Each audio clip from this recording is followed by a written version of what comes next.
views and opinions expressed in this program are those of the speakers and do not necessarily reflect the views or positions of any entities they represent, such as We Mixed It, LLC, or Sounds Awesome, respectively. On that note, welcome to Thank the Light, the Wheel of Time podcast. We are your true source, the purest light, your companion cast, a warder, if you will, for this journey through all things Wheel of Time. I am Desmond McNeese. I will be your pod mistress, and these are my wolf brothers.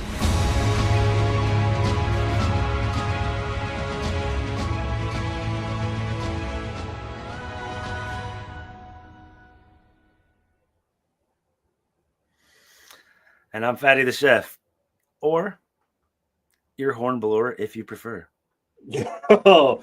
And yes, everyone, this is the only reason for the pomp and circumstances. This makes my job even easier. Now I have even less editing to do.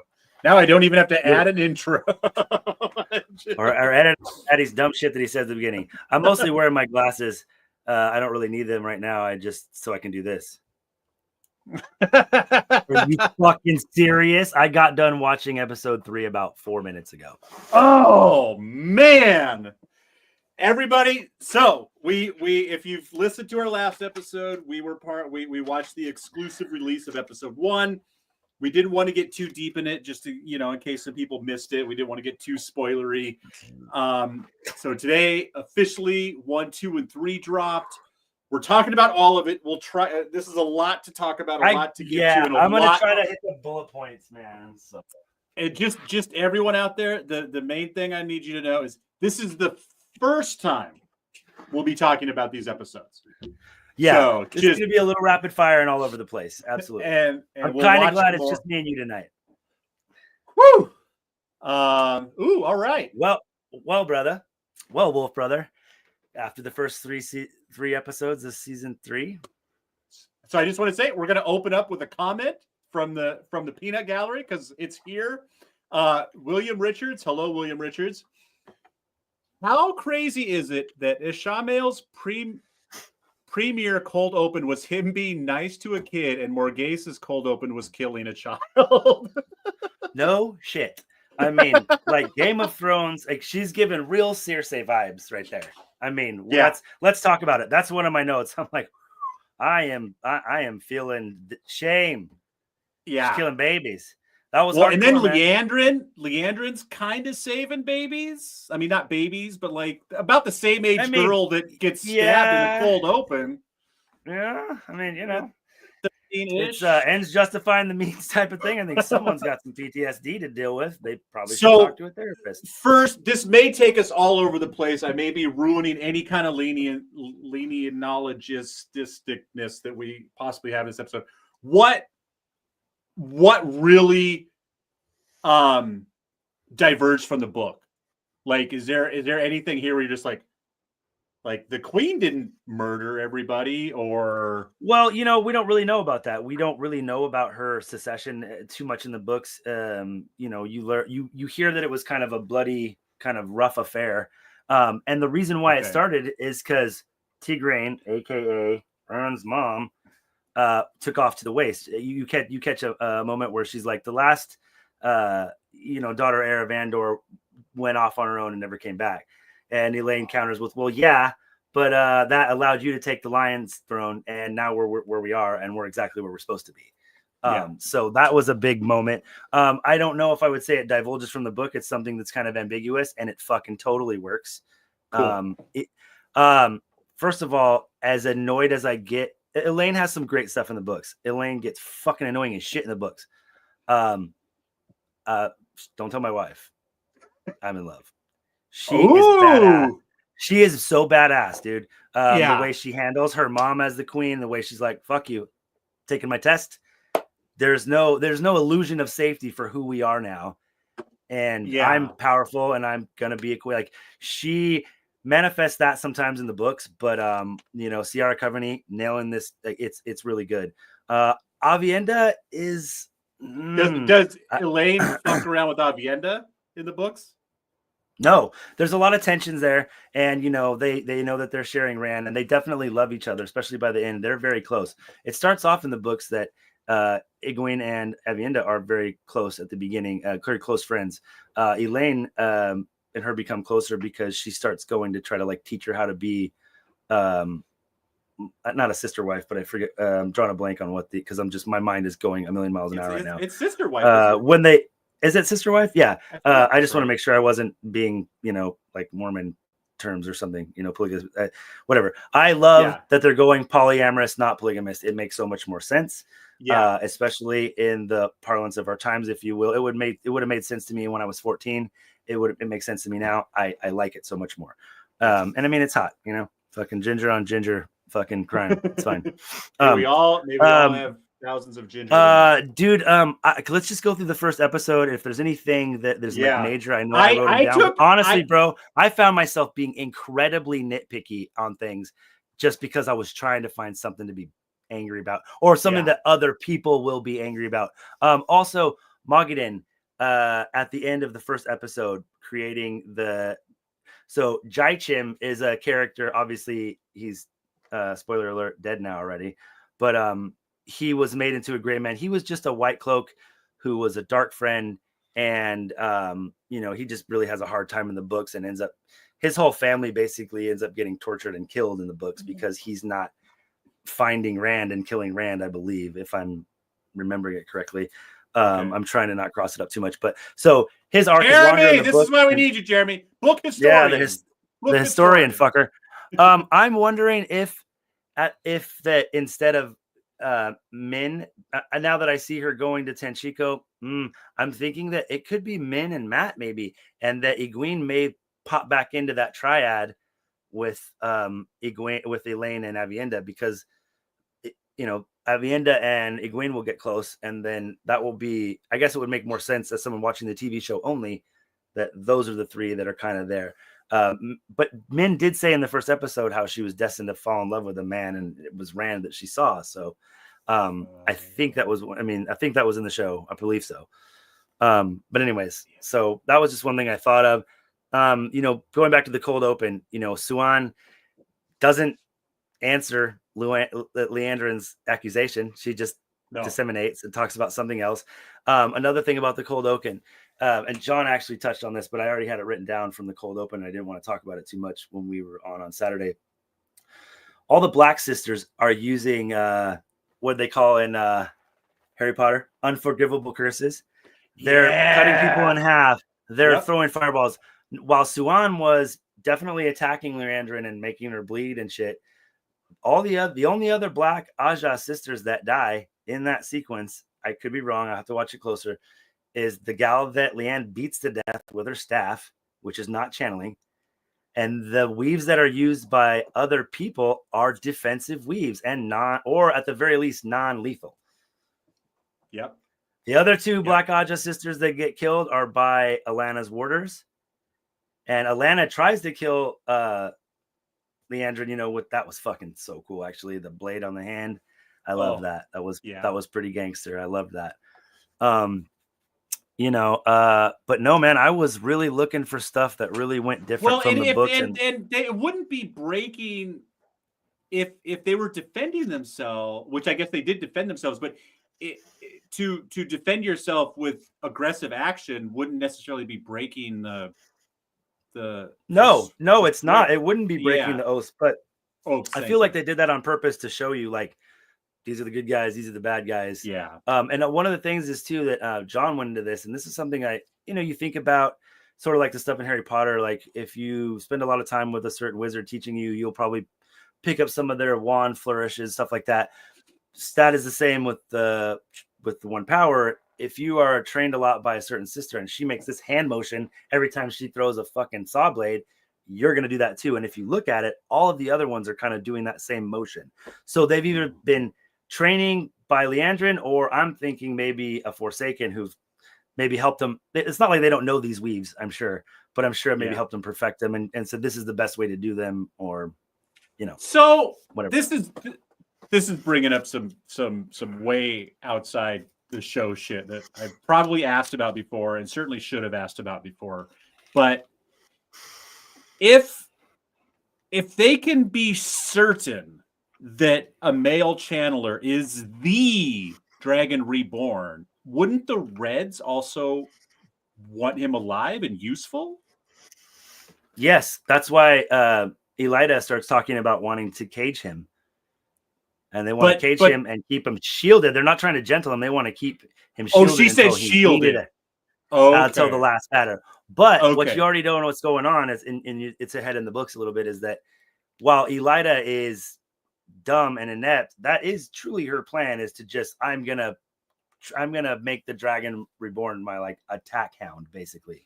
Yeah. And there are other people who are working with her for that, but they want to either kill Is that him what or... the guy, when they find the collar? That's basically the same thing that Egwene is, except it takes two females, one to wear each bracelet, and then the male channel. Oh, there's two bracelets. They're looking for the other bracelet, I think, and the collar itself. Okay, I knew they were looking for the collar. I didn't realize they were looking for a second bracelet. Okay. I still love. I will say this again: the magic that I have seen, it compares with nothing that I've seen on screen except maybe Marvel, like Red Witch stuff.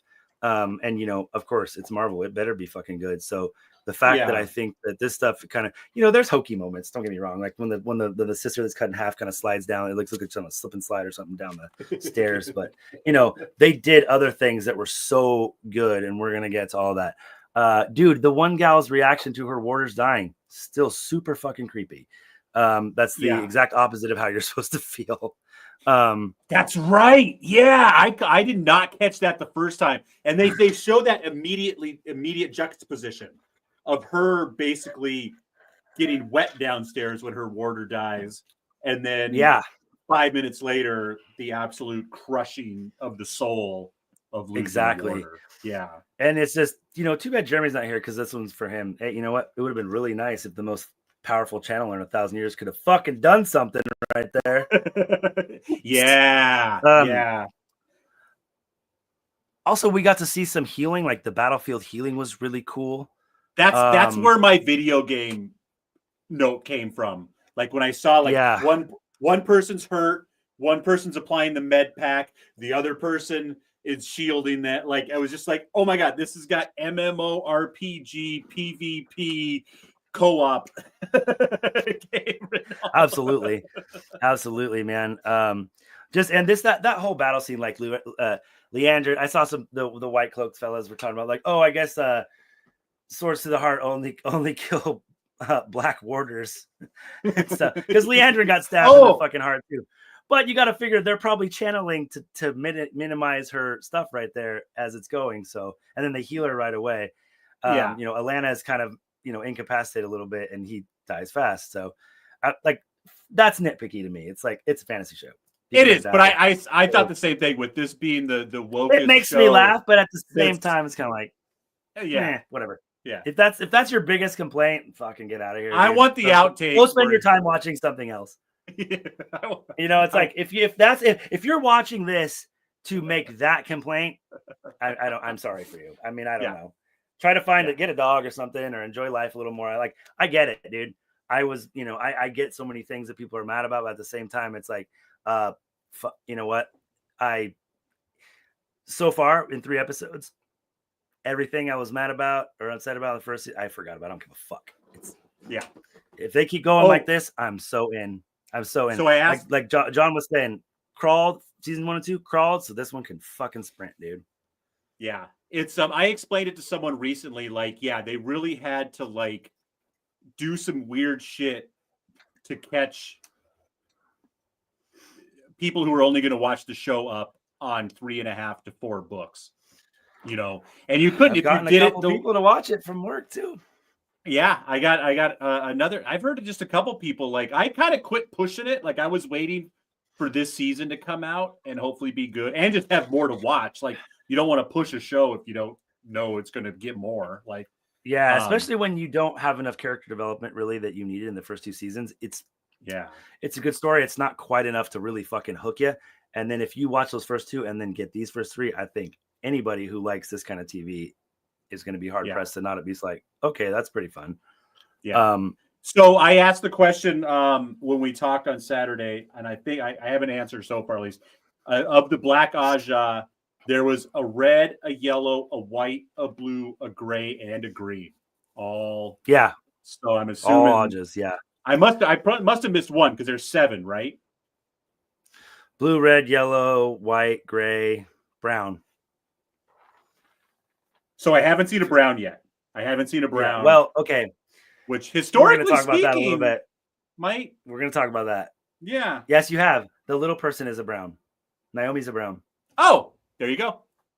Yep. Bing, bang, boom. So the part where Suan gets captured in where they kind of shield her, that's so cool. Yeah. I think that I liked how they tried to pull it off with Logain. It came off slightly. I didn't realize it was hokey. Really, I was like, oh, that's pretty cool effect. Watching Suan and Swan tear, like literally just pulling through the webs, like I think that's cool. I think that makes sense. You know, there's probably a lot of ways you could have done that, but as a visual medium to see that is pretty cool. Well, and I think the hokiness of Logain, I don't think it's hokey as much as it is, again, they got to crawl to walk. Like you can't do two. You just really need the viewer. Why does he have spider webs on him? What's happening? Is he blind? You know really, what I mean? Now they know what. Yeah, and Mogadin at the end of season 2 just fucking that was like pretty cool. Winter coat. Yeah, exactly. Like we were talking about, you know, that cold open, it just seems like a fucking whole episode, you know. Oh, and yeah. Dude, what else? There's just so many good little your dragon head up your dragon ass. That was my next note. And then just, you know, fucking him posing with the horn and shit. You're just like him in his chambers when he's like, try 2 hands. Yeah. Oh.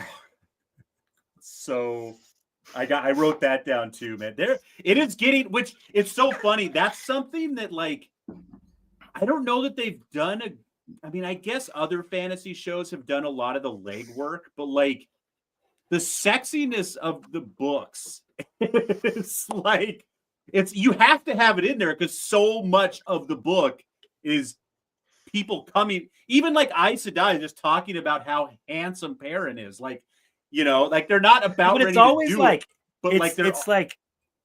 Go ahead. Sorry. I just gonna say it's not always like we're on the verge of fucking, but everybody is physically it's like the aware. Fucking Todd in Scrubs, you know, innuendo. Like it's constant innuendo with like girls making boys like nervous and be like, "Bull, I don't know the boobies."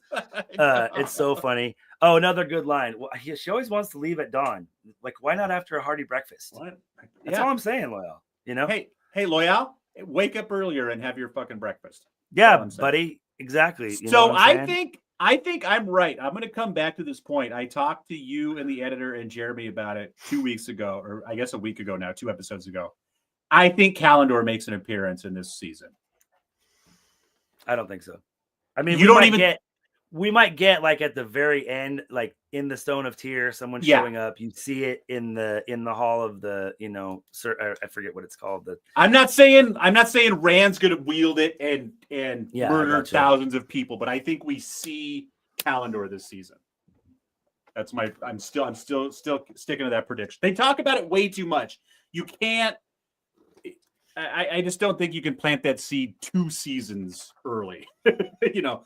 Unless it shows up in the cold open of season 4, that's the only way it does. Well, like I said, maybe like the Shan-Chan with the, you know, just smashing on that little girl on the beach. Maybe we'll get something like that at the end. Yeah, totally. What, dude? Okay, so here's a question for you.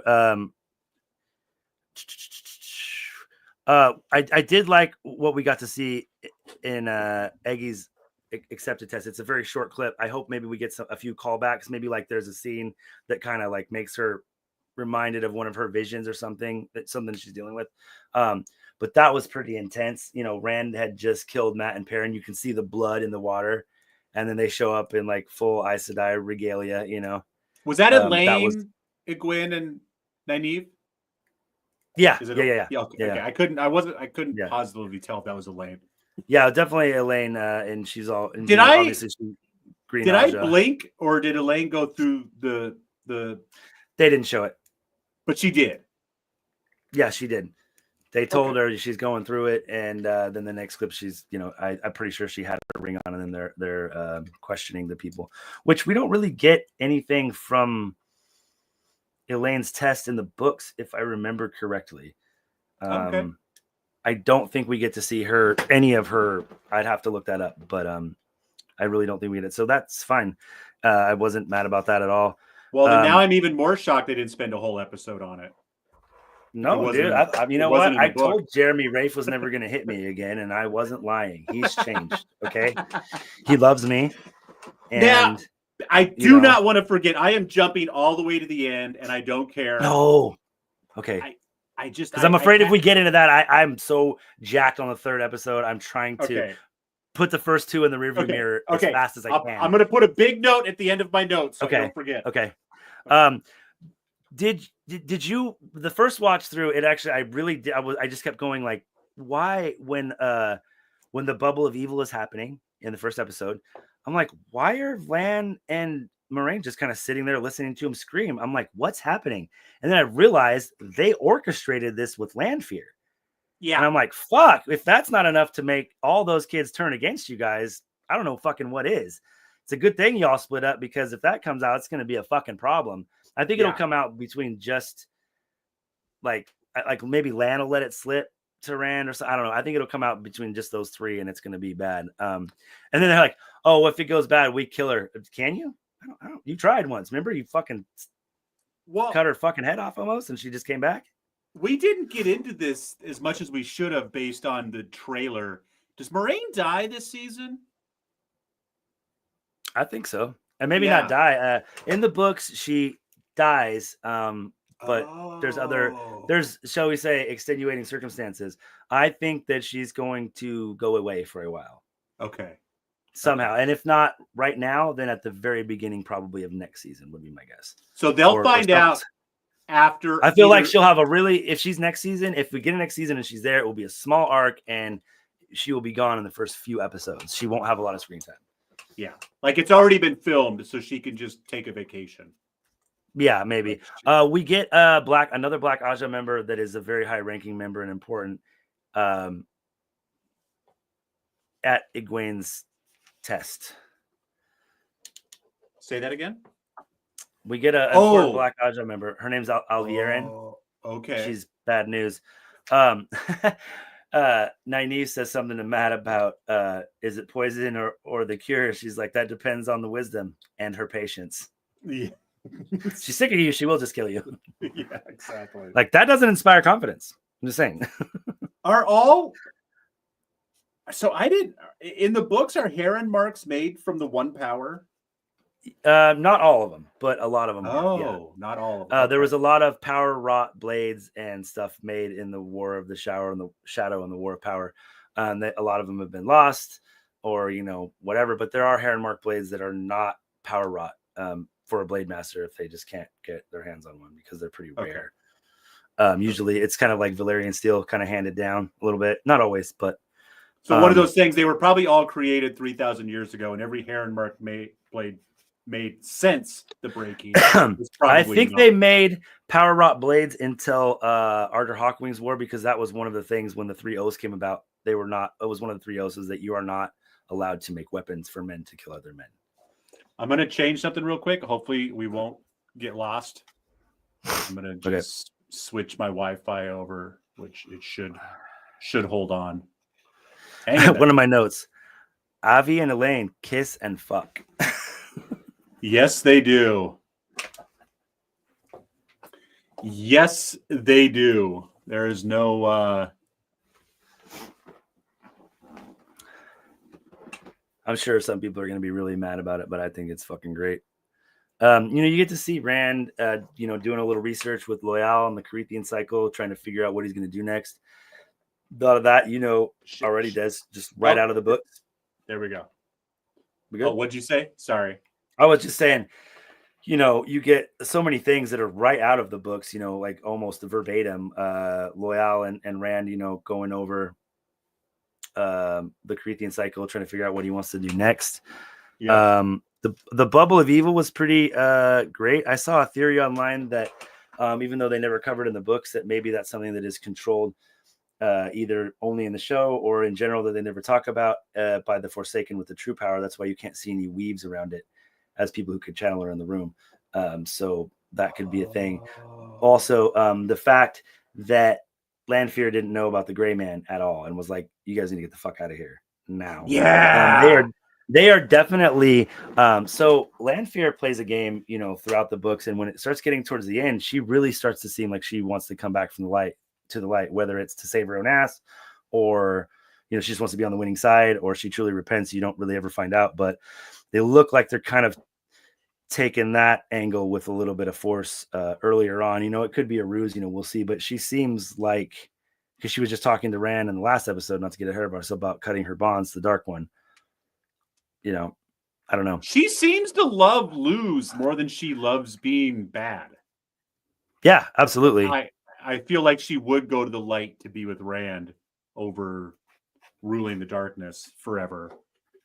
Yeah, I mean, I think, yeah. Oh, again, I'm getting ahead of myself. I don't want to do that. I didn't take actually too many. I gotta let you get through yours, because I was like, if I get too into taking notes, it's going to take me 7 hours to watch these 3 episodes. So Totally. And I got through a page already, and I have very little notes about the second episode. It's good stuff, but I didn't find a lot of that is so. Oh, go ahead. Sorry, did you get the call back from episode 111?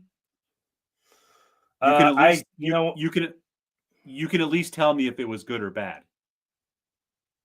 Because when Egwene gets pushed off, and he's like, "How did your trials go?" She goes, "You know, I can't talk about it. You can at least tell me if it was good or bad." Oh, you know what? Good call.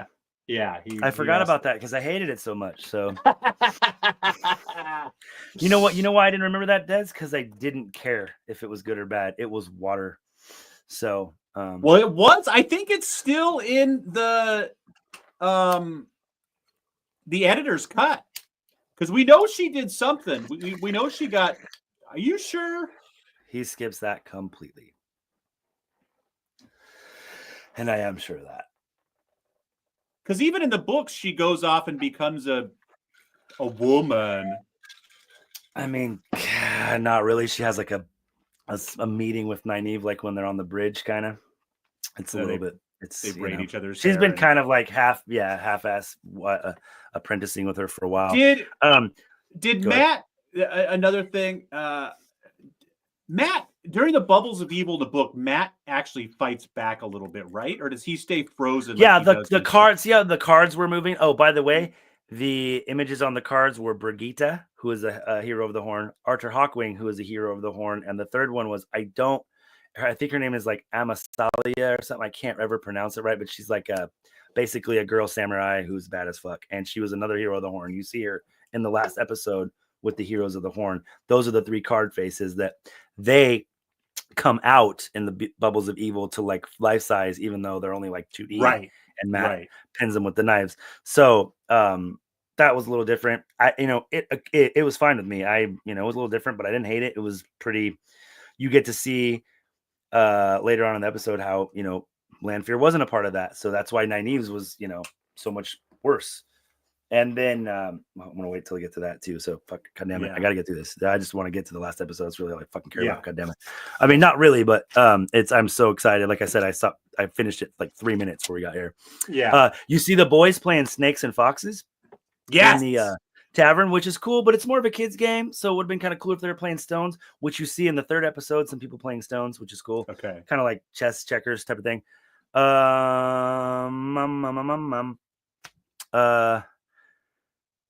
Oh, okay. Here's a nitpicky thing. I kind of figured out that there was going to be some sexy time between Elaine and Avienda, because she's like, carry my apples. Ain't no fucking way an eel person is carrying fucking apples for nobody. A man might do it for a woman who he's trying to get her attention, like a maiden or something, but that ain't happening. So I guess in that sense, you know, maybe Avi was trying to get her attention, so she's acting like Avi's the man in this relationship. Yeah, she's definitely the top, so that's fine. Let's see. I don't remember exactly what scene I'm talking about, but I just have a note that says there should be warders in this scene. But I don't know what it was. I can't remember what it was. I feel like when Swan's walking around the tower, I feel like she would have her warders with her, or there would be some warders. Swan doesn't have warders. She has a warder, yeah. Really? Well, she in the books she has a warder. I'm assuming she has one here, maybe not. I don't. We haven't seen one, that's for sure. So, I wish I could remember what scene it is. I know. I'm trying to think. I have my last note. In Egwene's vision, they're out there, three Aes Sedai all alone. They should have warders with them. At least one of them. Lan should be there with Nynaeve, or Gowan should be there with Elaine, or Egwene, or something. Like they should have at least one or two warders there. It makes more sense, but I get it's a vision. Whatever, it's fine. I'm not mad at it. It's just like we need. The only reason I understand Teleron Riyadh is because of doing 150 episodes with you. They need, of all the shit they have slowed this show down to a screeching halt to do scenes about, we need a 12-minute info dump on Teleron Riyadh. I feel like you're going to get it next episode or episode 5 because they're setting it up, and I'll tell you why. All of the ter'angreal that they stole, that were stolen by the Black Aja, almost all of them are exclusively something called Dreamweavers, which you channel in them. Some of them you can just hold, other you channel into, and they automatically take you to Teleron Riyadh, even if you're not a dreamer. And that is one of the most important things. And you see a few other things that I don't know if they took or not. It is mentioned in the 3rd episode. It's called the Sakarnan. I didn't know that was for women. I thought that was for men. Demandred finds it at some point, I thought. So maybe they're changing that up. Maybe no Demandred. Maybe she'll find it. I'm wondering why they didn't go with the Choden call. Maybe because it sounds chode. I don't know, but that's what the access key is called. Maybe we'll get it later. But it's funny because the Sakarnan is something that I barely remembered that it was called that. And it's front and center. So I don't hate that. That's showing knowledge of the books because it's a very small thing that you hear about the Sakarnan. It's actually not even in the books. It's written by Brandon Sanderson. It's that one thing that has like a chapter by itself about Demandred going to achieve. You get the Sakarnan from the Krayt Dragon or whatever. You get to see Lan's ring and him kind of propose to Nynaeve. That was pretty cool.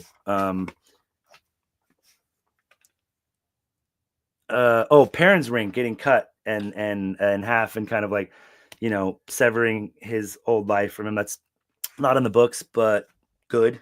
Neither was the wife or the ring, so why not? Right. So let's go ahead and just clip that fucking thread from the timeline and we can forget about it. Yeah. I really thought we might get my prediction with Alana bonding Perrin because they're hanging out at the apple trees, but not yet. But I still feel like that might be coming. So like I said, Jachim Carradine and Moggy, we talked about that already. And Agenor is the Forsaken in the books who makes most of the shadow spawns. So we already know he's not going to be in the show. So transferring that to Moghedien is fine with me. They've done, especially that 3rd episode. Fuck, man. Let's see. Egwene won't call Swan mother in their little bar when they're like drinking. She's like, I'm fucking out of here as soon as I get my ring out. Yeah. So that's pretty cool. Again, Insane Rand, Yosha, fucking get it, dude. Like that was intense. Him and Perrin have both just. Rand was a little better than Perrin at first. Perrin was not good at first, and the 3rd episode with Perrin, I was impressed with how far he's come as an actor. Yeah, he is. I was the same way with parents. Like, I can see this guy doing it, but he's not doing it. I hope he can get it done. Right. And yeah, no, I love it right now. So my last note of episode 1 is Matt gets an Aiel wink. Yeah. Oh, he's a bad kisser. Obviously, he's got a bunch of nicks on his neck. So I mean, he's not dead, but I mean, he's not a terrible kisser, but he's also not stellar. I almost texted Jeremy a joke about Loyal playing Maiden's Kiss, and then 20 minutes later, I get the Aiel women begging Loyal to play. I know, kind of cornering him and shit. Why don't you guys calm down? Like a fucking Jesus. Like, is everything we made back in the day? Jesus. Is everything bigger on you, Loyal? Like, oh God, please. That would be hilarious. They may as well have said that. They may as well have said that. They did it with your little quill. What's that? She's like, with your little quill with scribbling or your little scribbling or something like that. He's just like, if you know, it's like they say black don't crack. Well, Ogiers don't blush because you can't see it. You can't see it. Dude, God. Here's a question. When Egwene comes out of her trial, she's covered in blood. Yeah. Whose blood? Did Rand fucking kill Elaine and Nynaeve and she barely escapes? Did they kill Rand? Whose blood is it? Did he fuck that horse to death while she was on top of it? Did Rand get his monthly visitor? Did you? Have you seen the zoo? Have you seen the zoo? I was really sorry. I got another note. Nynaeve, most useless channeler in 1,000 years. That was so. I get it, but if she can channel when she's angry, like, what's it going to take to get you mad? Like, speaking of mad, the fucking look Moraine gives Lan, because when they're sitting there listening to the bubbles of evil attack the five, and then they're being cool and they know that shit's happening, but then Nynaeve screams for Lan, and he jumps up with his he fucking runs. sword. Moraine gives her the fucking, like, you think with your head, not your dick, buddy. You're my warder. Well, but you know what? Honestly, that's kind of funny too, but it's really poignant because in the books, you do see his loyalty is starting to become to Nynaeve despite his bond with Moraine. So she knows it. I think that's just a subtle little thing that really reinforces it. I think it's good. I think it's great. There's nothing subtle about it. I know, but if you're looking for shit to be angry, you're gonna hate that instead of realizing it's actually pretty genius. I was really surprised because I haven't figured this out in the book yet, that the peace in Andor has only been for 20 years. Like I had this idea in my head, like everything's been cool for hundreds of years. Like Morghese Trakan, the first of her name. Yeah. I'm sure you noticed this, but when Naomi attacks Varen and her sister, you see the difference between the attacks, right? I may have, but I can't recall. So she kind of does the weave at both of them, and Varen kind of does one of these, like I'm getting away from it. She slaps half the weave away with her hand. Oh, so that's why her mind's not gone, and her sister's mind is like, Adelaus has no idea, and she's not prepared. She's a scholar. She's not thinking this is a fight. She's just like, we got to protect these items, and then she just catches it. Varen's, we've told you about Varen's arc, and there's a few things that I guarantee they're going to hit that arc. There's a few things that she says. I'm like, oh, motherfucker. They're already leaving breadcrumbs, and I love it. Love it. I thought, because we have no idea how old any of these women are. I thought it might just be because she's 100 years older and a little. Well, and Varen is like, probably 150, 200 years old. She's definitely an elder Aes Sedai. Her hair is that I kept saying it was the ancient symbol of the Aes Sedai. It's actually a chapter head in the books. It's the stone ring that they give Egwene that is also a Dreamweaver.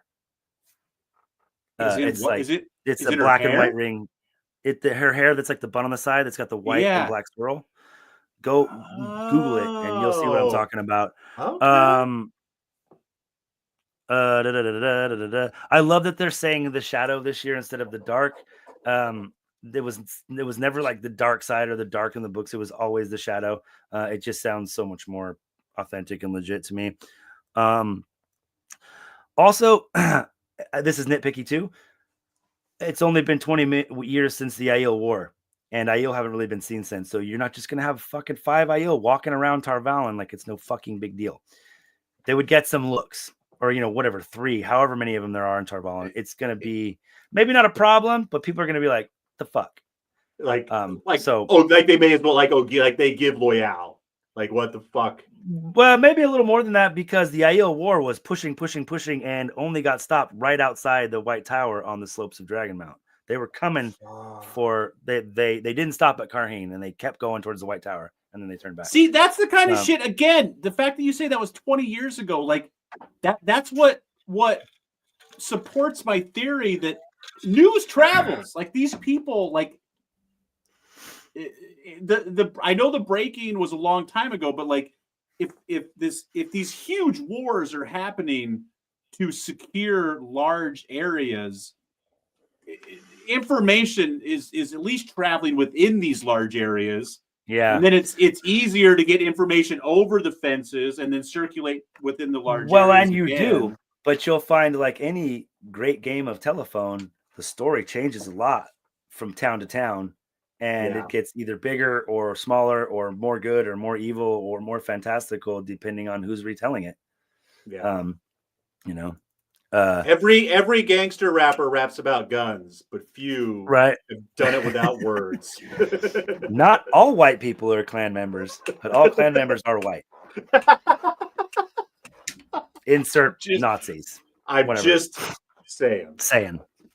So just a couple quick hits and then I'm done on this episode. Leander, Andrea, Blue. Actually, some of the stuff you already said about having one from each Aja. God, I hope we get. I don't know what that says. We got to thank the light in episode 1. I can hear you. I'm going to go to the bathroom while you finish up your. I love that they're just like, let us in, and they're like, no, and then like they just blow the fucking doors off of everything. The costumes, as always, like Joya's earrings and shit like that. Jeez, I can't even read these. The drawing of Rand that you see with Ishmael in the sky, that's a direct from the books, and it's so great. It has not enough ale in the world to deal with this. Moraine's comment of Lanfear is not well liked, and I think that's it. I guess that's it. On to episode 2. Let's see. I even have a note that's saying, Game of Thrones execution style. Like it's literally, it was really hardcore. I certainly wasn't expecting that either. I was like, okay, they're doing this for whatever exposition, and then they just murder him, and I was like, oh fuck, I was like, holy shit, like what's happening?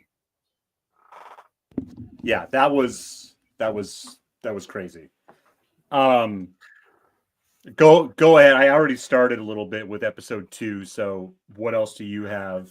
You see, over? I just mostly just some things that I kind of noticed about that episode.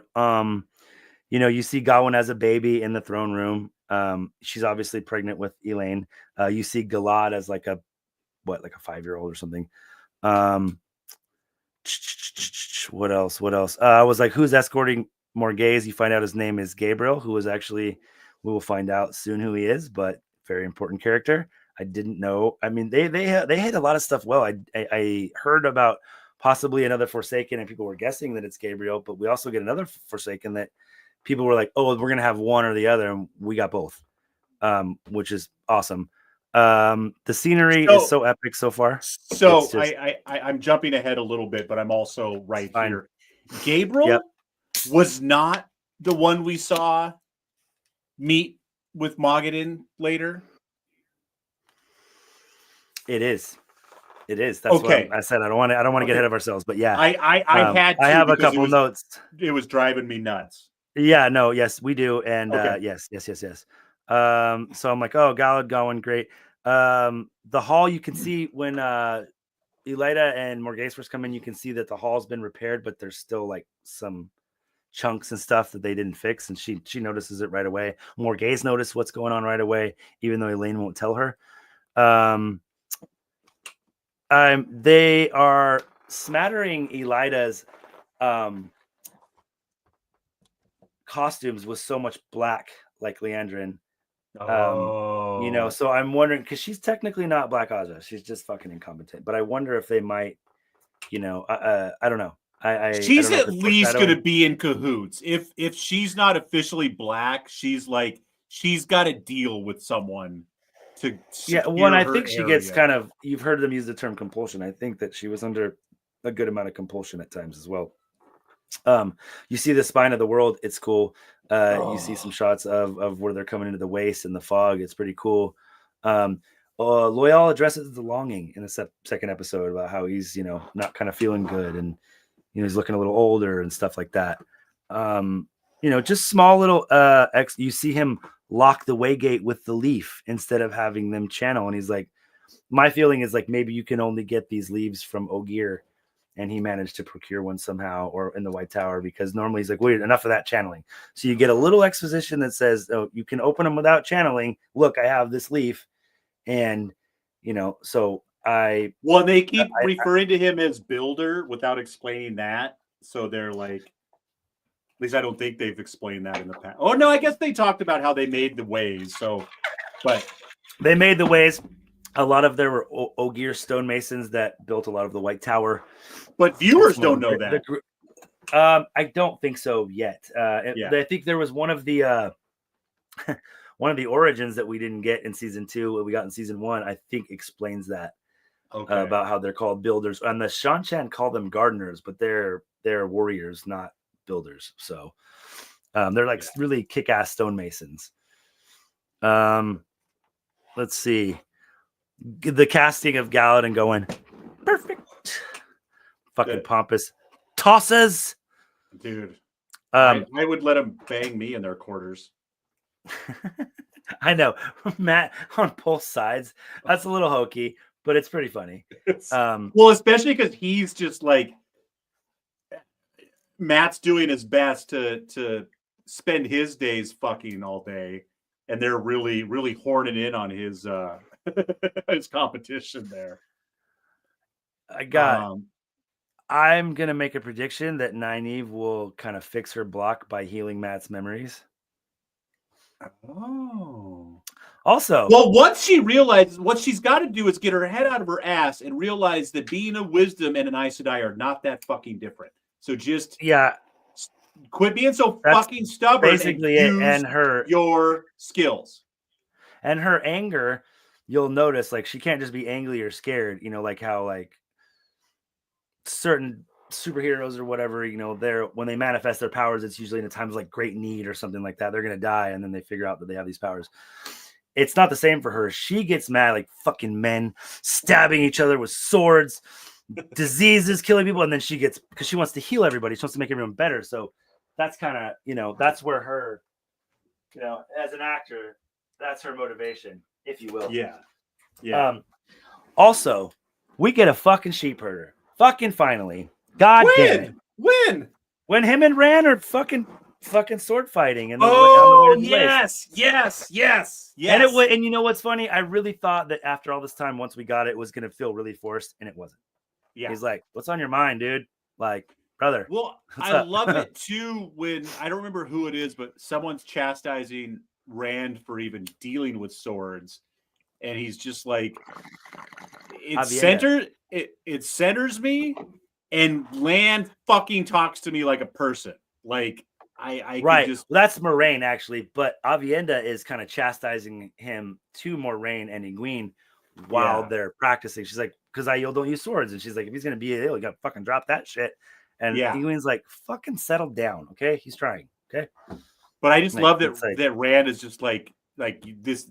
It just did a really subtle but beautiful job of just like how much of a mentor Lan is to Rand. Yeah, it's like, it's the one thing I can control right now. Yeah. So I get that, and I get that. Yeah. I think as a man, that hits, whether you're heterosexual, trisexual, doesn't matter who you want to be with as a male with certain like ideas that you grew up with of what a man is supposed to be, and you feel out of control of everything. That is a really good way to get your center back, is by having one thing, whether it's meditation, reading, whatever. It's, you know, you can extrapolate that to a lot of things, which is cool. I think when you get real world themes like that and something that's so fantastical, it helps it hit. Did you catch the other ex Damani in this episode? No. Last time we saw her, she was fucking screaming and crushing some soul dam. You know what I'm talking about? Not the Rima blue. Sedai. No. Where? So the yellow Aes Sedai that Elaine and Nynaeve get with last season, and they kill her warder, and then she just fucking smashes the soul dams down and just breaks all their bones. Yes. She's like really like ebony, dark skinned, black woman, beautiful. The one that they're like different. trapped with, the one that they're trapped with for a while. Yeah, kind of hiding out. They're trying to figure out They're trying to figure out the caller. Yeah. Yeah. Obviously she escaped because she's in the tower. Wow. She was one of the Aes Sedai who were working on Matt trying to fuck with his head. And Nynaeve talks to her right afterwards, and she's like, Rima. I was like, what? How the fuck did she get away? And her warder's dead. So she should be pretty fucked off. So now I know she should be having a tough time, but at best, you go through 6 warders in a lifetime. Not really. A lot of them won't take another warder after their warder dies, and a lot of them they have them for like the warders do live longer, but not as long as Aes Sedai. So usually they'll have one warder and then he'll die of old age, and then a lot of times they don't get another one unless they really need one. Like, you know, they're out doing work like Moraine or somebody. When you're at home in the tower, you don't necessarily need a warder. They get bored. They carry books, especially if you're a Brown Sisters warder. You're a book carrier. So young battle Aes Sedai are the only ones. No, not only it's kind of a one of those things. If you're traveling around, you kind of need that man at arms, if you will, to protect you when you can't channel in certain situations. But you know, they're just downplaying a little bit in the show. That's why I was saying there should have been warders with them, and even in Egwene's vision, even if it was just someone that we knew, like Land or Matt or Perrin. Even maybe, you know, Perrin is Egwene's warder. You know, who knows? But they should have had someone who was representing the warder in that.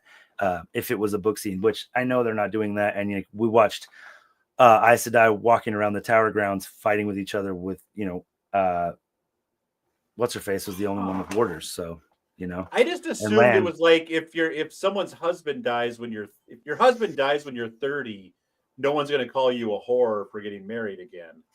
I think it's like I think it's one of those things like anything, right? It depends on the individual.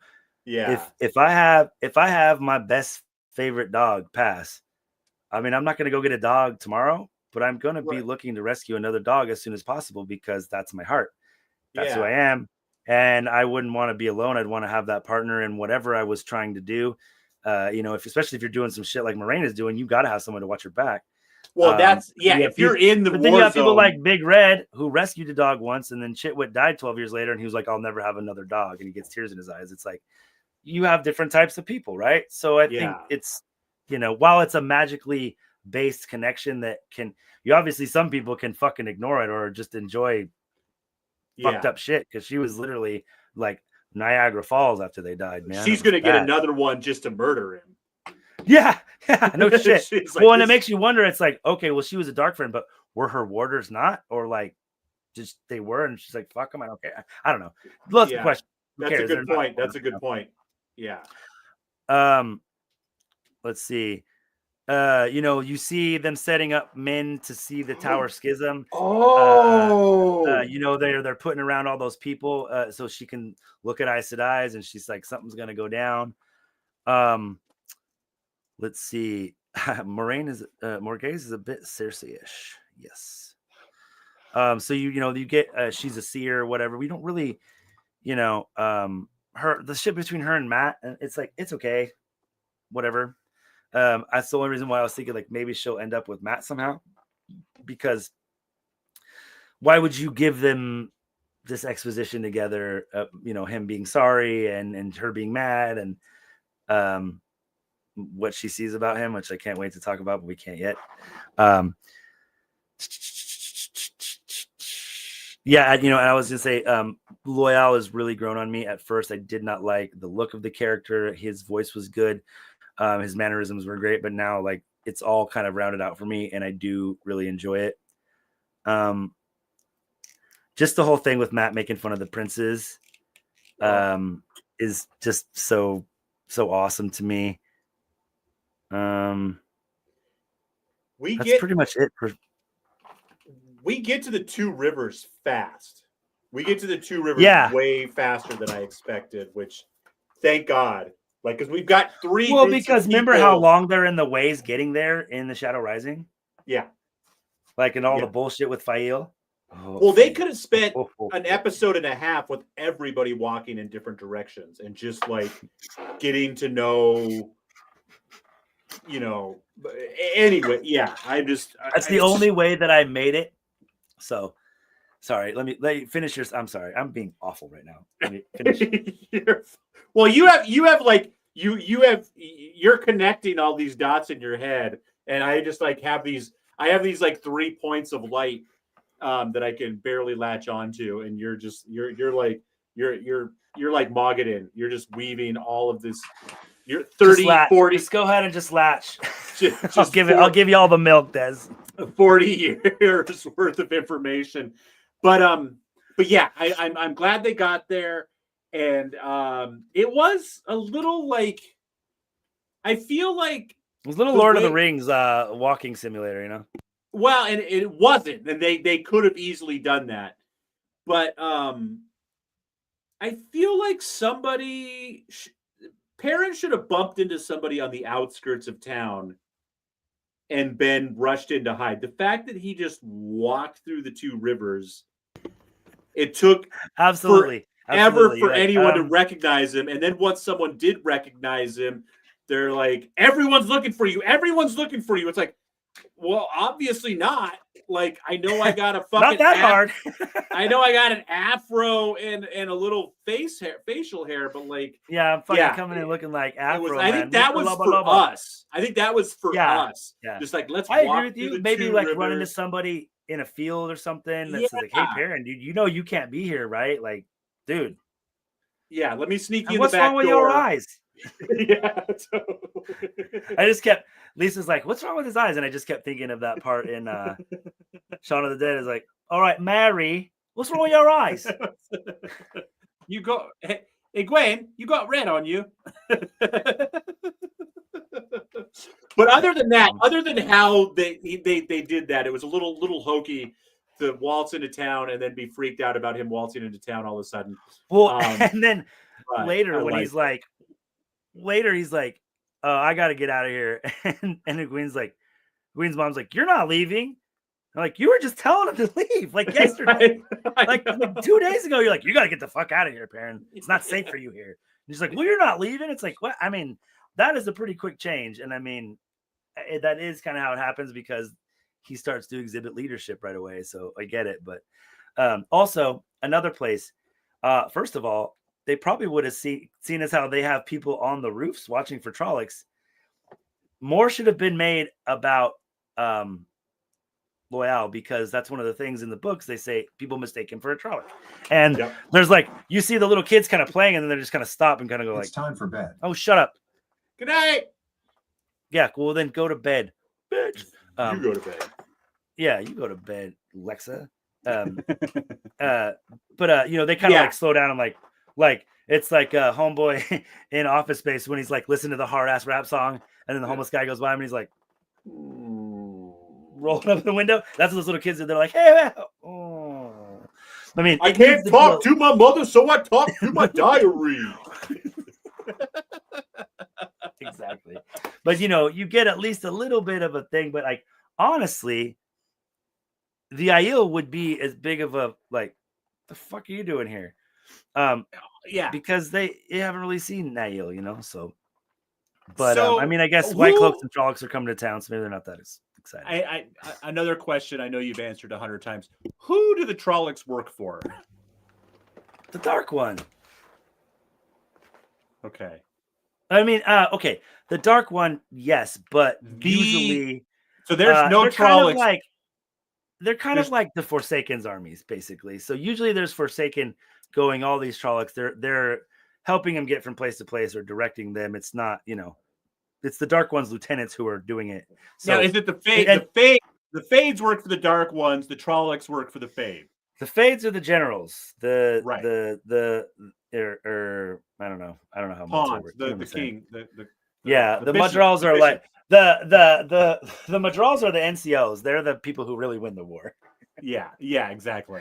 They're the fucking, like the lieutenants and the sergeants that the really reason I'm wondering, really got shit done, I'm just wondering who's leading this charge of Trollocs raiding the two rivers over and over again, because it doesn't. If Rand is, are they just like, well, maybe Rand will be there this time, or maybe Rand will be here this time? Like, why would they continue to raid this small village? So you may want to cut this out, I'm not cutting. Okay, either say it or don't say it.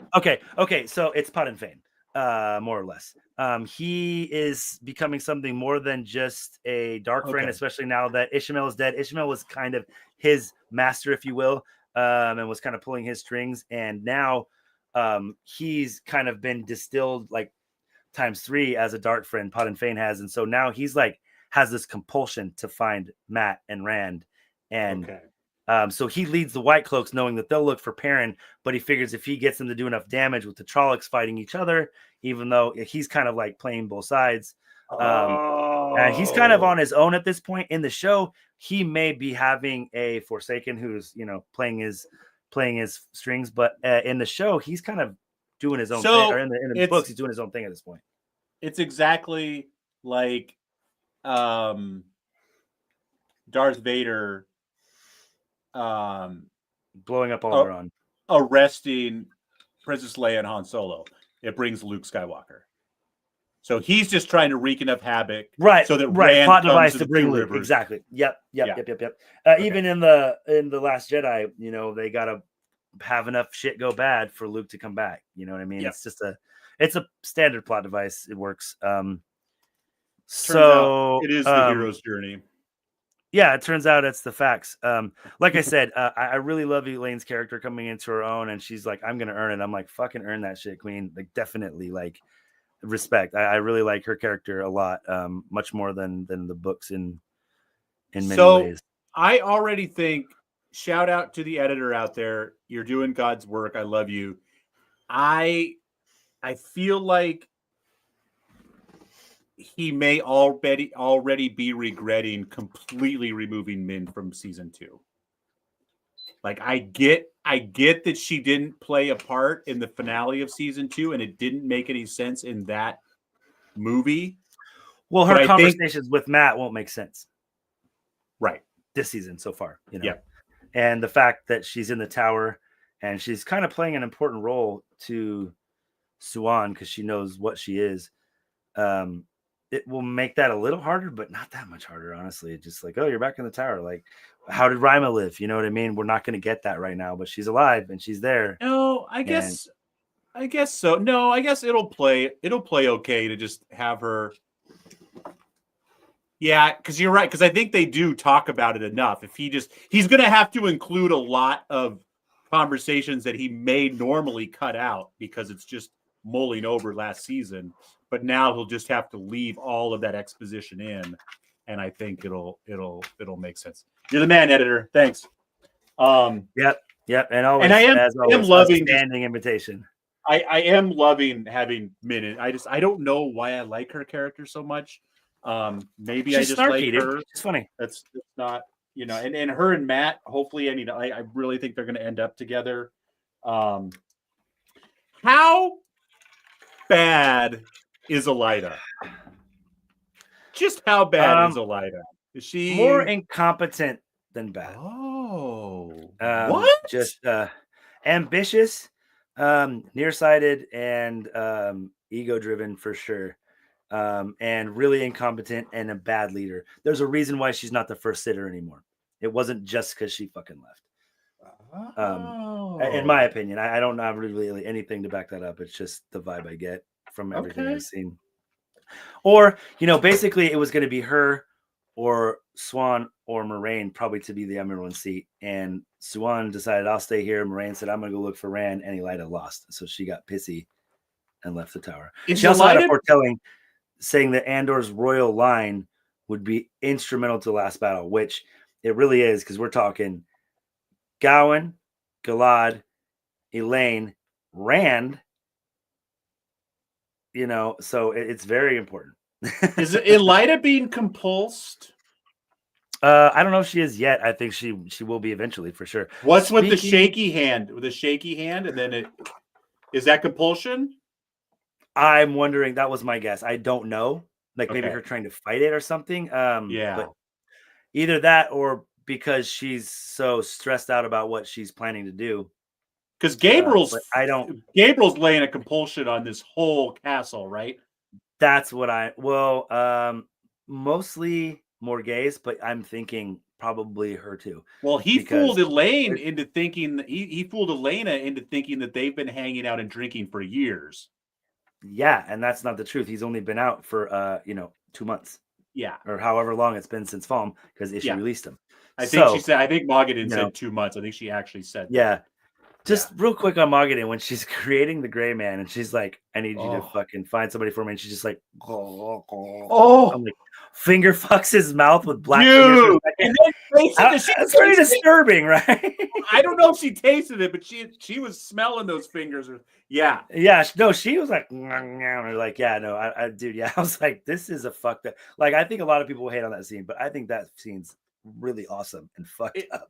It really is, because it's just like this woman is. I'm just gonna use 2 fingers now, Chai Ching.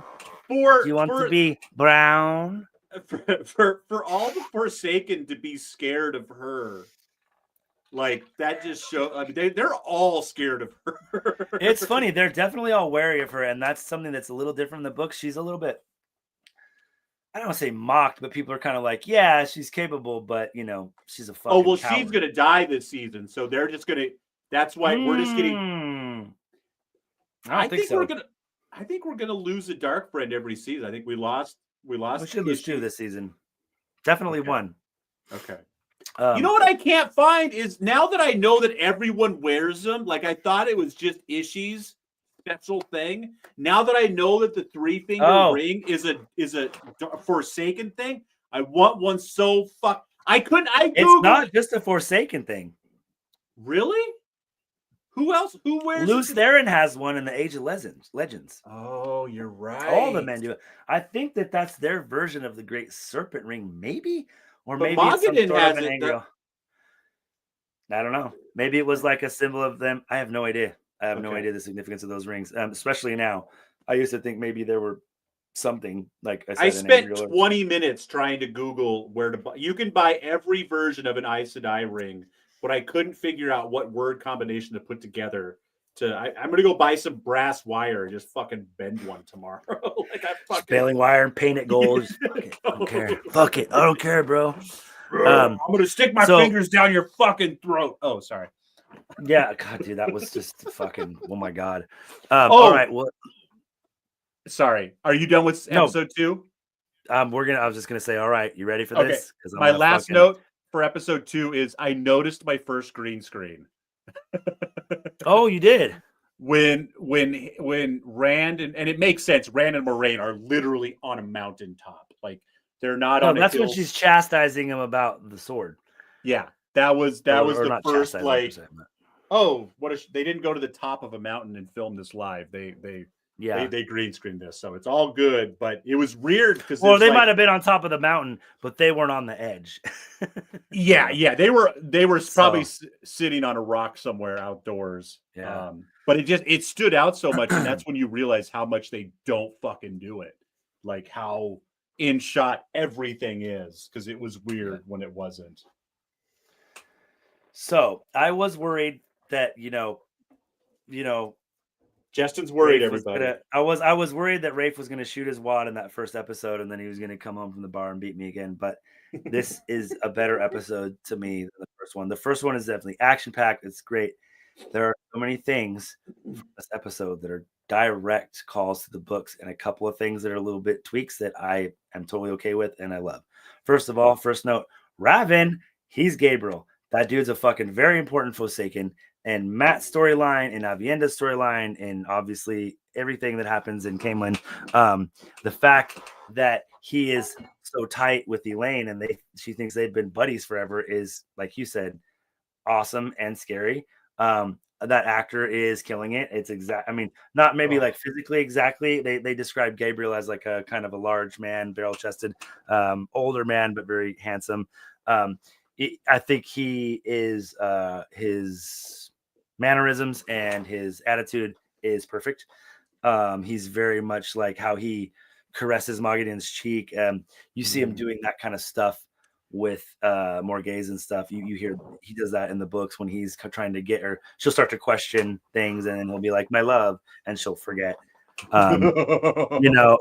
Also we get Samael. Samael is not even that prominent until later in the books. He looks fantastic. The scar across his face. He's short. He sounds awesome. I wasn't sure we'd get him. I'm pretty stoked about that. Seeing the Forsaken with their machinations, and literally the other two just barely go, and then Mogadin's there, and he's got his like the double crosses already. That's why the Shadow loses, right? You even see, you were talking about the Trollocs in the Stone of Tyr in the books. There are different factions of Trollocs fighting each other in the stone. Some of them are Lanfears, some of them are Belals. So they're always kind of doing their own shit. Traveling. God damn it. Thank you. It's fucking it's perfect as perfect can be. The only way I would have liked it more is if they fucking did what they describe in the books, is they'll almost like draw a line in the air and then it'll just drop almost like a Tron style. I'm fine. Oh, right, because they're not going to be able to use this to cut people in half. They will still be able to, I bet you. I mean, we saw them cut someone in half already, so that's done. But they won't be able to use this. I do like how they just. I even said, I go, just make it like Doctor Strange, and it was money, right? I mean, that's basically what it was. No gold edges, which you don't want to steal it from Doctor Strange, but maybe something can happen later that's where those edges come from. It could just be that Shadow Spawn cannot go through gateways. Dark Friends can, but Shadow Spawn, like anything that's created as a Shadow Spawn will die immediately going through a gateway. So maybe they'll just twist that into something if they get to go that far. So a gray man can't do it. Is a gray man a Shadow Spawn? No, a gray man could not do it. They are definitely Shadow Spawn. Dude, we get mention of two more Forsaken, Grandel and Semirage, who are very important, very awesome, very powerful women, and very fucking sick, very sick, both of them. Messed up.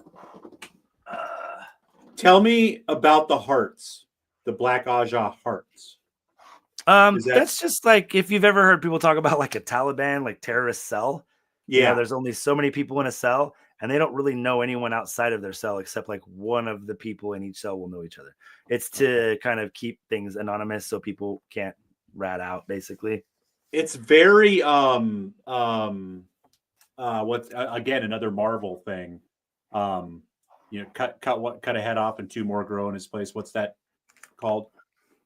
The main Hydra. Hydra, yeah, it feels very Hydra. Like we killed the Shadow. I was Spawn. like the Targaryens. What? Yeah, totally. Because even if you find 3 or 4 and kill them, you'll be like, well, and like if you want to catch one and like torture them, you're not. They literally like they can't tell you because they don't know. And I mean, I'm sure some of them know, but it's just one of those things. You notice they changed its title sequence a little bit. Oh, they do the overhead shot of like the tapestry of the hall of the tower, and it kind of like spins away into the. By that time, I was like, I gotta fucking get through this, so I skipped it. It could be completely different, but that was the one thing I noticed. It's actually going to come on here in a minute, so I'm going to turn away from you and watch it. Actually, okay. I love Mogadin. I love her. She's so just Bjork creepy. Good. Oh yeah. Okay. So. Do you remember in the book when we have the gray man in the tower? Yes. Okay. Yes, so it was driving me nuts. From the book. The biggest difference is that Shiriam is the one that comes up, not Varen. Yeah. So, which I'm curious if is Shiriam even in this season? I haven't seen her on the notes yet. I'm sure she probably is at some point, but maybe she was working on something else and they couldn't get her or whatever. But I'm loving Varen's character right now. she says something about God, what does she say? Nynaeve says something to Varen, and instead of answering, Varen goes, "Perhaps you're right." And it was like something to do with the shadow. Like it was just so ambiguous that really gives a hint of we came out here and someone stabbed, or like, yeah, someone else stabbed him, or he was already stabbed, or maybe there was someone else she's here. Like, they walk away and she goes, "You notice she didn't ask who stabbed him." Yeah. You know, yeah. It was like, "Oh, there's a gray man. Big deal." Like, that would be a fucking huge deal. It was driving me nuts. Like, literally right before that scene, I was like, how the fuck did the editor cut the crossbow guy out of season 2? Like, I don't know why it was in my head that was in season 2. This whole scene where really? Where those two get attacked and then like it was crazy. Like, just as my mind was thinking, how could the editor cut that out of season 2? I saw it unfold in season 3. I was like, oh, okay. Okay. There we go. That's funny. You had it in your head like as canon from like the books, but you thought it was show. No, I knew it was in the books, but of course I don't know. That's what I'm saying. Were you thinking that it already happened because of the book knowledge? That's cool. Yeah. Actually, I've done my job. That's great. We get a mention of Kalendor a couple times. We get Mazrim Taim. He's a very important character, a false dragon. I mentioned Elida shaking. Is she under compulsion? You know, what's going on? And that is the second gray man that was sent after Nynaeve, specifically, I believe.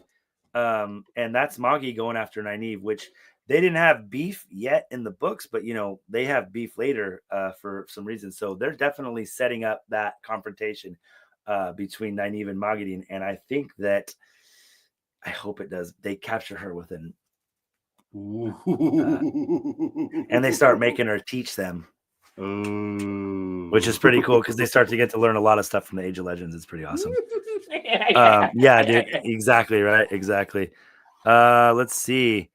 The whole symbol under the sun's bed and her trying to get him to return to her, like I don't know what that is. I'm confused. I don't know if that's her. They're trying to show that she's just kind of crazy, lost her shit, or well, it's because again, as annoying as it was that they made up this sun, at least there's like, I feel better that, like, obviously I don't want it to eat up too much time because it's not from the books, but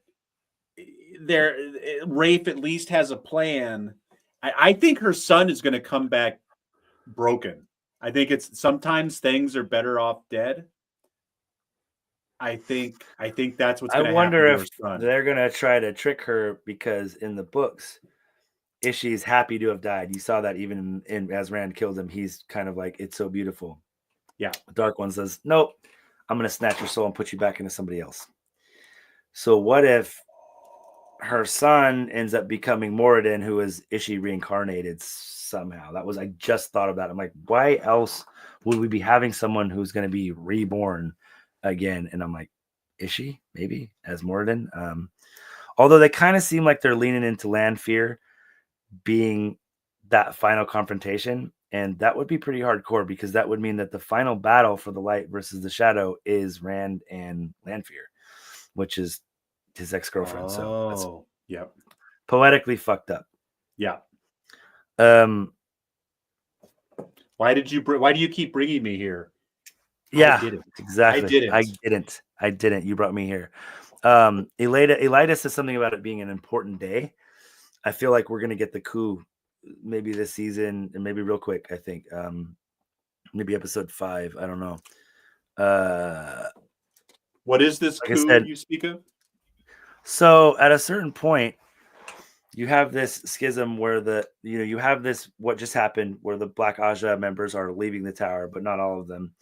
Then you have Elida coming in, and with the help of the Black Aja who are left in the tower, they overthrow Suan, still her, kick her out from being Amaron's seat, and Elida gets put in her place. So I'm thinking that this is kind of a plan that's going to happen. That's why she's talking about it's a big day. I'm thinking maybe she's nervous, or like I said, she's trying to fight the compulsion that whoever's maybe putting on her. I just don't know. I'm sure we'll probably find out. I hope we'll find out. But you get another Aes Sedai named Galena. If we're going to get the box, we're gonna get Kalina, and she's in the show. So, I'm already excited. Yeah, dude, the Red Sisters quarters just looks like a lesbian vampire lair or something. They're all hot as fuck. They're just like drinking wine. There's fucking fruit and food everywhere. A big fire. They're all kind of like sexily dressed. I want to go there. Jeez. No men allowed. No men allowed in the red quarters, Justin. No, I'll be a Red Sister today. Oh. You get mention of the Shido when they find the Tuathon just slaughtered basically. In the waste, they find the traveling people just dead. Yeah, that was very interesting to see the burnt out just tinker train there, and then we got the worst trope. I fucking hate the "you have to bury him" trope in TV shows. I know it's so fucking stupid. I really am not a fan of it at all. It bugs the fuck out of me. Yeah. Hey, we can't leave him behind in a zombie movie. They're fucking dead, bro. They're gonna try to eat you when you get back. Just go. You think the wolves aren't just gonna kick these rocks out of the way and eat your sister? Like, just leave it alone. Just go. Fucking circle of life. Okay. There's something mentioned called Immer Stand, which there's a big Trolloc like battle there. It's kind of like that's not a hold. It's kind of like a place where everybody can go to get water, and it's like nope. Everybody chills. What was the problem when not Avienda, Bane and Chiad are like, who did you tell? Who did you tell? And then it was just that wasn't Bane and Chiad. That was Avienda. Oh, that was Avienda. I have a note about that. It's like, why are you so surprised? They're Dreamwalkers. You should know this. They can figure this shit out. And also, the Aiel are some of the best scouts ever in the world. So you think they're not going to see you coming? Like 10 miles away up that hill? They were on the top already. Yeah. I think it's more like, why are they already here? No, people don't just camp out outside of Ryudan, you know what I mean? Or on the way to Ryudan. So I think that's kind of trying to convey that, but I think that misses. It does, because you're Aiel. You know you're not going to sneak. Yeah, if anybody's going to know you're coming before you're coming, it's Aiel with a bunch of wetlanders. They're all Aiel. They're just watching. You know, they're like, okay, they're going to get here at 12:30. You see Dane Drunk Cloak in the he's just getting fucking wasted in the Two Rivers with Matt's mom in a cage. First of all, and is Eamon Valda playing passive because he's got to be wounded on got his arm in a sling for going on 10 months now, a year. Oh, was his arm still in a sling? Yeah. God. Well, is it just always in it? Has it always been in a sling, or did we see what happened? Oh, it's because Egwene stabbed him. That's right. He's got nerve damage in his neck. His arm doesn't work. It's my strong hand. Because a wolf bit him and gave him fucking rabies. Yeah, gave him fucking powers. Min is very gangsta. She's very brave for someone who doesn't have actual power. You know, she sits down with Elida, isn't scared. Yeah, I think that's pretty cool. Also, we find out that especially when Elida knows why she's there. Elida's like, "You're here to spy on me, bitch." No shit, right? You're like, oh, okay. But again, that could be some part of the compulsion. You know, because she called her Alice before when her hand was shaking. So either she didn't, maybe she was coming back to herself and realizing it or something. I don't know. Yeah. We also find out that Egwene's PTSD isn't quite PTSD. Someone's fucking with her in the world of dreams, leaving bruises on her. It's not a dream. There's someone who is impersonating Rena and actually beating her and hurting her in her dreams. We don't know who it is. I'm assuming Mogadin, but could be any of the Forsaken. See, I forget that everyone. I don't know if you picked up on that. No, only because I forget that everyone in Teleron Riyadh has to be a real person outside of Teleron Riyadh. So I thought that even if you're having yes and no, you can have visions, but if someone is hurting you there, they're real probably. Right. Yeah. So especially if you're having the same thing every single night and you're coming out with bruises every single night. Dead. Oh yeah, she's for sure dead. I can't remember how we saw her. We choked her the fuck out, dude. Oh, that's right. Am I jumping ahead with the heart rip? With the what? The heart rip. Heart I just rip? have a note that says heart rip. Oh no. Yeah, that was gnarly. I'm just gonna rip your heart out because I think you're a fucking pederast. So yeah, I feel like it's fitting. Oh, that's right. That Um, was in Tenchico. So I am jumping ahead a little bit, but a little bit. I mean, I'm pretty much there, man. I think so. The gal who's like, he's like, I think she's looking at you, and she's like, no, she's looking at you, man. She has the Malchieri thing on her back because she's actually Malchieri. That character, who's named that character, Matt starts hooking up with in Ryudan. She's a maiden of the spear, and then she's a dark friend and tries to kill Matt. So I'm thinking that we're gonna have a similar storyline just for Lan. I don't think they will become lovers. Maybe she will try to seduce him again, and then when it doesn't work, she'll try to kill him or something. But I don't think she's a good guy, good gal, whatever. I love that we did get the Mandarb for Fail as well. He's like, that's what my friend's horse's name is. That's directly from the books, man. I love it. Choose your next words carefully. I know. I remembered that scene from the book, but I forgot that it led to it being Fail. So I was still like, who the fuck is this broad? Like, it was driving me crazy. They crushed Fail. I think she's fucking hot. She's perfect. She's badass. She is fucking... I don't know what it is about that.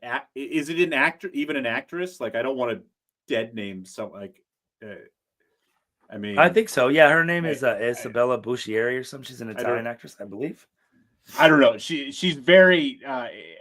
She's definitely it's definitely issue. It's definitely masculine, and that is not a slight at all. Like, she's gorgeous and different and unique, and like, yeah, her look is very unique but very beautiful, and she's still very slight of build, which is kind of, I don't know. It's kind of, I don't know. She just, I think they nailed it with the character. I think she's going to be sufficiently feisty. It's so good. And I stopped taking notes when Matt started kicking the shit out of those two tossers. Dude, okay. So let me just make sure that I'm there. Oh, yeah. Just real quick, back to Lan about ready to get his freak on. We got nipple in this show. So I was going to say, we got some titty today. Yeah. Like, not a huge deal, but it was tastefully done. If they had done zero real nudity in this show, I would have been just fine with that too. So it was just, it was worth noting. I was disappointed that she wasn't coming on to Moraine and Lan, but whatever. But for that reason alone, I think that it's going to be story driven. My thought is like, Lan, he's such a fucking like loyal dude. I don't see him going and fucking her. So he just, once he saw that tattoo, he wasn't sure until he saw the tattoo, and then he was like, I'm not going anywhere. Then he saw the tattoo and he was like, fuck, I gotta figure out what this is about. Yeah. So let me get my nitpick out of the way, just in case I'm wrong, and then we can move on. I'm done with notes, so we can just freeball it until you want to quit. So in the book, Matt beats them up with a crowd, right? Yeah, that was my very last note. It was kind of sucks that no one's watching, but Nynaeve watching and kind of getting a grin on her face, I did, that was enough for me. Like I said, that wasn't perfect, but it gave me enough of what I wanted. You get to see Matt whipping around that quarterstaff, and then I'm just imagining him with the Ashendari, and I was so bummed because they were there with the crowd that afternoon, like just like 6 hours before that scene. Like, yeah, like, why not? Why didn't you do it there? That's so, like, maybe we'll find out later that like with Gawain and Galad getting, with all the women clamoring for their wardership, maybe it just made more sense for them to not get that's embarrassed. Why he wouldn't practice. Then he just when he like knocks over all the swords and he's all like fucking dorky. But that would have made it even funnier if they're just like, look at this guy. He can't even hold a sword, then let's wield it, and then he's just like, but either way, so now that we got that out of the way, it would have been cool to do it. But it's good that Nynaeve, if anyone's going to see him do it, Nynaeve saw him do it. And exactly.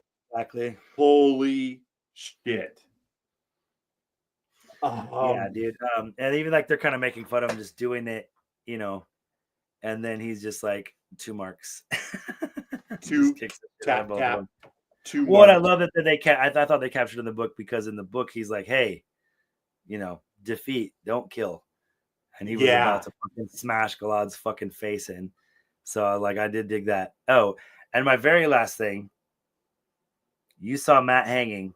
Did you see what was around him? No. A red stone doorway with snakes and foxes on top of it. Didn't see that at all. Go back and watch it. He's hanging, and you look around him, you can see the red stone door frame that we saw. It looks exactly the same as the one that's in the 13th. Not suppository does. That's different. They gentle a man with 13 suppositories. That's one way to do it. It's a little bit nicer than the regular gentling. But the 13th depository, where all the Turingriel were and stuff, you can see the redstone doorway in the back, like in the background at one, and it's exactly the same. And it's fucking yes. Sorry, I'm right by the scene, so I want to see it. That's fine. I know we rushed. We didn't really rush to it, but we just have to back up for a second. Leandrin laying waste to that wedding party in Tenchico. Like, yeah, they just kill everybody. That is like almost Red Wedding vibes, dude. So, that doorway is red as stone as fuck. Yeah. Yeah. And it's kind of like you don't really notice it because you see Matt hanging, and I'm like, during that last half of that episode, I was sitting up straight like this, and Lisa was sitting next to me, and she was just kind of like, and I was like, feel the back of my neck. I've got fucking goosebumps on the back of my neck. I'm so fucking excited. I wanted to see this shit for 30 fucking years. And I was like, it's not perfect, but it's fucking good. You can't tell because it looks kind of like the pillars that are in the White Tower already. Right. You look a little bit closer, and it's like different and red. Leander. So we're finding out more and more why Leandrin hates men. It sounds I get it. Probably sounds like it's kind of justified. Yeah, it sounds like she was probably married off when she was 13. And we may get a little too much of that story for as far as dude, I don't know if you caught this, but when Leandrin is like in her old room, there is some background noise that literally sounds like a bed frame, like like, you know what I'm saying? Like, I'm like, dude, did he just keep her down there and just, like a fucking doll? It was short, and it could have been something else, but like, I don't even think I was looking at the screen because I was looking down writing, and I heard that, and I was like, oh, I know what that sound is. I almost think the reason why you hear it when Galad and Gawain are fucking next to Matt's room. It's almost the same cadence. So you know what she's flashing back to. Yeah. Which, if that is the case, Jeremy, like, you're giving Rafe too much credit. If that is the case, that's genius. Yeah. Maybe I'm wishing, but I think, man, dude, like, wow. Is in the books, is Tanchico known as just being a terrible place where 13-year-olds are married off to grown men constantly, or is that I don't know. I mean, they don't really get into that a whole lot in this. It's not that Game of Thronesy as far as like, like weddings and like, like political pacts and stuff like that. We don't get a ton of that in this. Like, oh, we have to marry so-and-so so that we can, have these armies. We don't get a lot of that in this. So that is definitely a liberty that's taken. But I do love that it gives like kind of Tortuga vibes from Pirates of the Caribbean, because it's a port city and it's. Did you get ideas that Leandrin was attacking certain people, or that she was taking down I couldn't tell if like Tenchico's just this terrible They just place. needed a fucking headquarters, basically, and that was a place that she knows. She knows who's there. She knows what kind of who would care if all these people were dead. Pretty much no one but the people who were in that room, right? Is I think the vibe I get. And they need they're staying at some manor house when they go there in the books. The Black Ajah are hiding out at some manor house. I'm not sure. Jeremy, we could easily figure out. I think it may have some kind of connection with Leandrin, or maybe it's just some noble woman that's a dark friend and they took her house. But you see Mogadin being their like servant. Yeah. Did you catch that? Like she's like pouring tea for him and shit, and they're just like, "We're their shit," and it's like, you guys softly from the shadows, motherfucker. Like they have done. Moggy is in the books is definitely a dangerous opponent because she's so sneaky and she's very smart. But she's one of those ones that won't try to come at you unless she, come at the king, you better not miss. She's gonna be real sure that all of her ducks in a row before she tries anything. So to see this kind of more aggressive Moggy and maybe not more aggressive, but you get to see her machinations more in the forefront as the spider who's hiding is fun for me. I do like that. And that actress is just fucking, God damn it. I somehow have an erection and I'm terrified. I don't know. Sing me a song, Bjork. I don't fucking know what's happening right now. I love a good fear boner. There's just so much, and like I said, I'm sure I'll probably catch a million more things. I was looking at Easter eggs and stuff, but just so you know, anyone who might be listening, and Desmond and Jeremy, you fucking quitter. I was up until almost 3 a.m. last night. I tried to watch the 3rd episode. I rewatched the 1st episode at midnight. I watched the 2nd episode and was trying not to doze. I mean, because I was fucking exhausted. I started the 3rd episode and I saw Samael and Rob. I didn't see Robin. I just saw Samuel and I was like, nope, stop. I gotta fucking pay attention to this. I'm not, nope, going to bed. And then I don't know, something happened at like 6 a.m. like knocked the dog thing over and I got woken up at 6 and I decided it would be a good idea. Winston's had this lump on his ass for like 2 years and it hasn't grown or anything, but I'm like, I'm done worrying about this. I decided to make a fucking vet appointment at fucking 7:45 this morning because that's a great idea. So I slept about 3 hours. Then I worked all day, and then I came home and watched them. So I'm fucking tired. So like I said, I think I got not much more. I think we've kept it pretty close to where we want to be, and I'm sure there's a million more things we're gonna see as we rewatch it. I will say this: I have never wanted to rewatch an episode of this show immediately after, and now I want to watch 2 immediately afterwards. I've seen the 1st episode 3 times now. I can't wait to watch the 3rd episode again because there's so much in it. So our rewatches are going to be a lot more fun, I think, than the last couple seasons because it was kind of like, okay, I still don't know where we're going with this, so I've got to like really work to come up with opinions. I don't have to work for opinions on this. It's just like, awesome.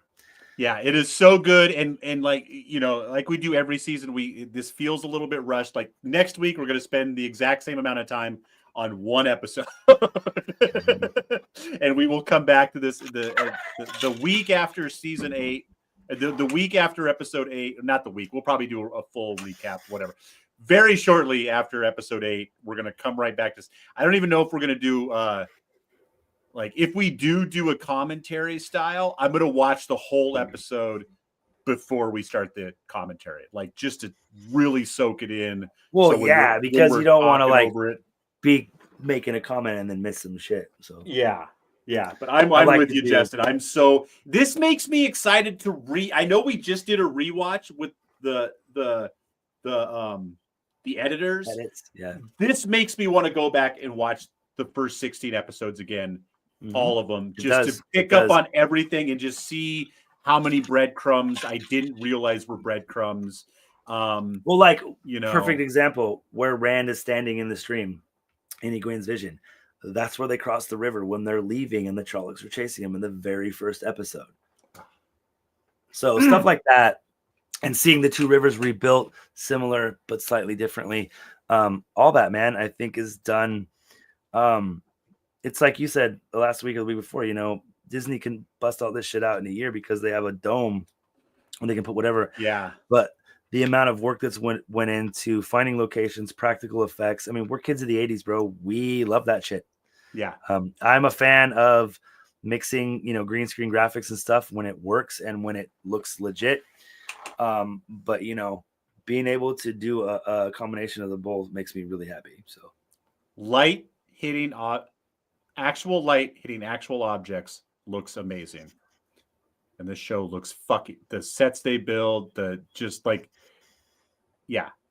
The long pullback overhead shots of the landscapes and stuff. Just everything feels much grander this year. The way they've shot things kind of from lower angles, it makes you feel like the streets of Tarvalin and the streets of Tenchiko are much fuller than they probably actually are.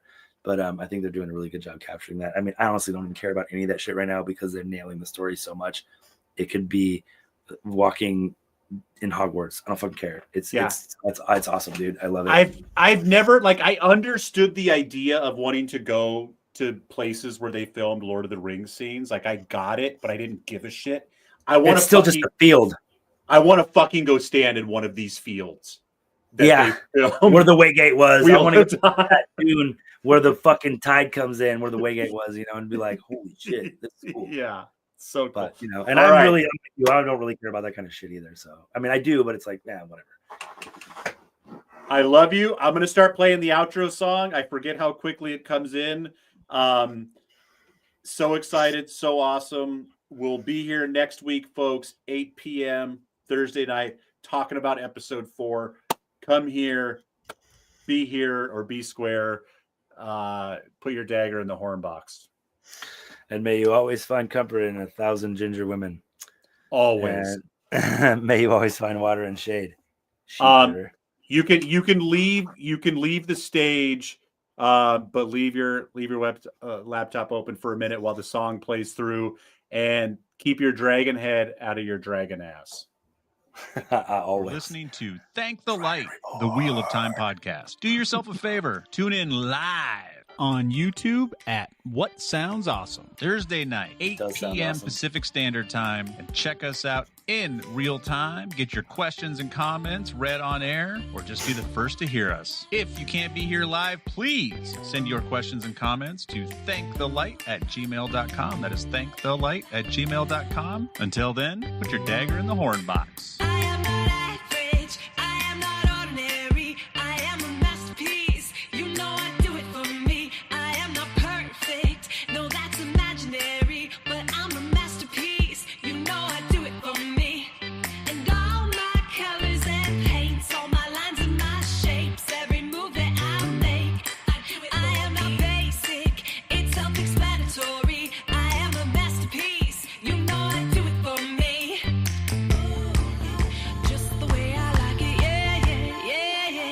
By Desmond McNeese for We Mixed It, LLC. Go to whatsoundsawesome.com. And this is where the hilarious outtake would appear.